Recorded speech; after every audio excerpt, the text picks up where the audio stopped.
ரவீனா பொறந்த 13th டேலேருந்து I started my dubbing. So every way he use to come with her.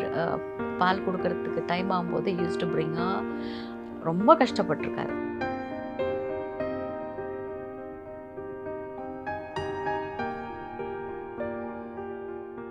Actually நான் வந்து அந்த டைம்லலாம் ரொம்ப பீக்கில் ஒர்க்கிங் டைமில் பீக்கில் ஒர்க் பண்ணிட்டு இருக்கும்போது அவரோட சப்போர்ட் மட்டும் இல்லை. நான் என்னத்துக்கு குழந்தை எடுத்துகிட்டு எனக்கு அசிங்கமாக இருக்காதா ஸ்டுடியோவில் வந்து நிற்கணும் அப்படின்லாம் நினச்சிருந்தாருன்னா, அந்த ஈகோ இருந்திருந்ததுன்னா டெஃபினெட்லி இருந்திருக்கு. I mean I couldn't have achieve this மச்னு நான் அந்த கொஞ்சம் அவார்ட்ஸ் எல்லாம் வாங்கியிருக்கேன். அவ்வளோ தூரத்துக்கு I wouldn't be able to complete ஒரு 2000 ஃபிலிம்ஸ் ப்ளஸ் கம்ப்ளீட் பண்ணியிருக்க முடியாது.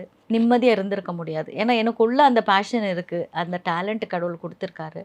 ஸோ அது வந்து ஸ்டாப் ஆகும்போது தட் வில் பி அ பயங்கர ஒரு டிப்ரெஷன் ஆகிடும். ஸோ அதனால தான் எனக்கும் அது சக்ஸஸ்ஃபுல்லாக என்னோட கெரியர் இது பண்ணிவிட்டு பாவம் அதனால தான் அவரோட கெரியரை கொஞ்சம் அவரால் கவனிக்க முடியாமல் போச்சு. பிகாஸ் நான் கொஞ்சம் ரன்னிங் பீக்கில் ஓடிட்டுருக்கும்போது குழந்தைய பார்த்துக்கிறதுக்கு யாராவது வேணும் இல்லையா? ஸோ அதனால் he took most of the time, he spend all his time for her.